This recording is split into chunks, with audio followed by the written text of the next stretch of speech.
విజయవాడ వరదల గురించి మనకు తెలిసిందే కదండీ! చాలా బాధాకరమైన విషయం అనమాట. నాకు తెలిసిన వాళ్ళు ఎంతోమంది చాలా సఫర్ అయ్యారు.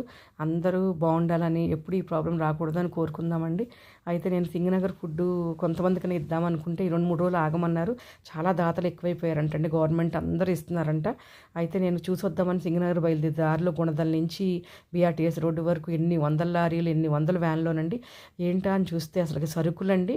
బియ్యపు మూటల సరుకులు గవర్నమెంట్ అరేంజ్ చేసిందంట. అసలు పోలీస్ సర్స్ కానీ, ఆర్మీ సర్స్ కానీ, వ్యాన్ డ్రైవర్లు కానీ, అలాగే హెల్ప్ చేసే పీపుల్ కానీ, వాలంటీర్స్ కానీ ఎంతో హార్డ్ వర్కింగ్ చేస్తున్నారండి. వాళ్ళందరికీ నా నమస్కారాలు. మధ్యలో కొంతమందికి థ్యాంక్స్ కూడా చెప్పాను. ఇది నేను సింగనగర్ వెళ్దాం అనుకుంటే సింగనగర్ వెళ్ళలేదండి, సీఎం గారు వస్తారని. ఇది దేవీనగర్ దగ్గర ఫ్లైఓవర్ అండి. బుడమేరు వాటర్ కొంచెం 2 ఇంచులు పెరిగిందంట వరద. అయితే ఇళ్ళన్నీ మునిగిపోయినాయండి, 3 ఇంతలు. అసలుకి చాలా బాధ అనిపించింది. కొంతమందిని 10, 15 మందిని ఎంక్వైరీ చేస్తే గవర్నమెంట్ సూపర్గా ఉంది, బాగా చేస్తుందని చెప్పారు. చాలా మన వంతు మనం సాయం చేద్దామండి.